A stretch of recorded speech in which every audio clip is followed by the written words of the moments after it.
খুনি হাসিনা এবং শহীদ ওসমান হাদির যারা হত্যাকারী তাদেরকে অতি দ্রুত দেশে ফেরানোর ব্যাপারে তারা ভারত সরকারকে আহ্বান জানিয়েছে। তো এই আহ্বান কিন্তু বেশ কয়েক মাস ধরেই হচ্ছে, ওদিকে গ্রেফতার হচ্ছে, এদিকে আহ্বান জানাচ্ছে, কিন্তু আর কি জোরালো যেই পদক্ষেপ, মানে যে তুমি যদি এই খুনি হাসিনাকে ফেরত না দাও, তুমি যদি শহীদ ওসমান হাদির হত্যাকারীদেরকে ফেরত না দাও, তাহলে আমরা বাংলাদেশের জায়গা থেকে এই ব্যবস্থাগুলো গ্রহণ করব।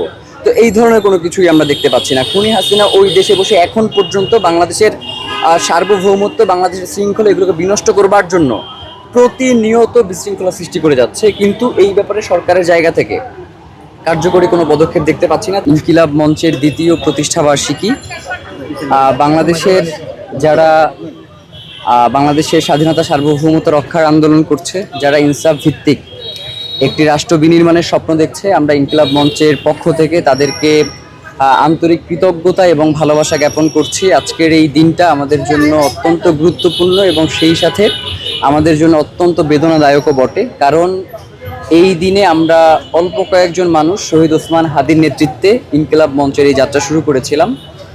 তো ইনকিলাব মঞ্চের এই যাত্রায় ইনসাফের পথে লড়াই করতে গিয়ে আমাদের যিনি রাহবার শহীদ ওসমান হাদি, তাকে শাহাদাত বরণ করতে হয়েছে।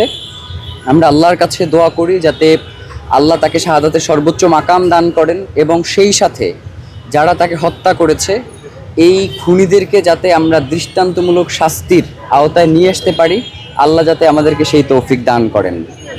আমরা বাংলাদেশের জনগণকে আহ্বান জানাতে চাই, ইনকিলাব মঞ্চ আসলে কোনো রাজনৈতিক সংগঠন নয়, এটি একটি সাংস্কৃতিক সংগঠন এবং পাশাপাশি পলিটিক্যাল প্রেশার গ্রুপ। তার কাজ হচ্ছে বাংলাদেশের সকল রাজনৈতিক দল মত নির্বিশেষে সকলকে বাংলাদেশের দিকে বাংলাদেশমুখী করে রাখা। তা আমরা সেই চেষ্টাটুকু করছি, এবং সেই চেষ্টা করতে গিয়ে আমাদের যেমন মাঝে মধ্যে বিভিন্ন সংগঠনের সমালোচনা করতে হচ্ছে, পাশাপাশি আবার আমরা প্রশংসাও করি তাদের যেই কাজগুলো বাংলাদেশের পক্ষে যায়।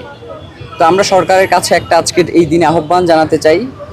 সরকার গত 2 দিন পূর্বে একটা গুরুত্বপূর্ণ কথা বলেছে, তার একটা বোল্ড স্টেটমেন্ট আমরা দেখেছি। সে ভারতকে দাবি জানিয়েছে যে শেখ হাসিনা, খুনি হাসিনা এবং শহীদ ওসমান হাদির যারা হত্যাকারী তাদেরকে অতি দ্রুত দেশে ফেরানোর ব্যাপারে তারা ভারত সরকারকে আহ্বান জানিয়েছে।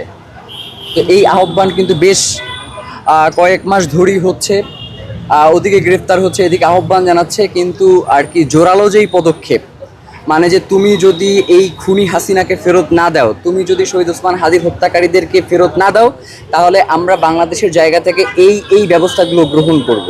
তো এই ধরনের কোনো কিছুই আমরা দেখতে পাচ্ছি না। খুনি হাসিনা ওই দেশে বসে এখন পর্যন্ত বাংলাদেশের সার্বভৌমত্ব, বাংলাদেশের শৃঙ্খলা এগুলোকে বিনষ্ট করবার জন্য প্রতিনিয়ত বিশৃঙ্খলা সৃষ্টি করে যাচ্ছে, কিন্তু এই ব্যাপারে সরকারের জায়গা থেকে কার্যকরী কোনো পদক্ষেপ দেখতে পাচ্ছি না। তিনি একটা বোল্ড স্টেটমেন্ট দিয়েছে, এই জন্য তাকে আমরা কৃতজ্ঞতা জানাই। পাশাপাশি তাকে ফিরিয়ে আনার ব্যাপারেও তার যথাযথ পদক্ষেপ গ্রহণ করতে হবে।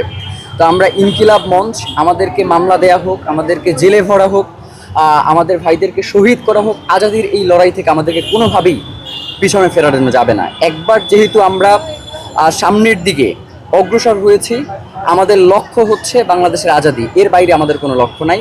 আমরা সেই লক্ষ্যে পৌঁছাতে চাই। আমরা বাংলাদেশের আপামর জনসাধারণের কাছে দোয়া চাই যাতে আল্লাহ তাআলা ইনকিলাবকে বাংলাদেশের আজাদির জন্য কবুল করে, এবং বাংলাদেশের স্বাধীনতা সার্বভৌমত্ব রক্ষার যে আন্দোলন চলছে সেই আন্দোলনে শহীদ ওসমান হাদির এই ইনকিলাবকে আল্লাহ যেন কবুল করেন। সবাইকে অসংখ্য ধন্যবাদ। বাংলাদেশ জিন্দাবাদ, ইনকিলাব জিন্দাবাদ।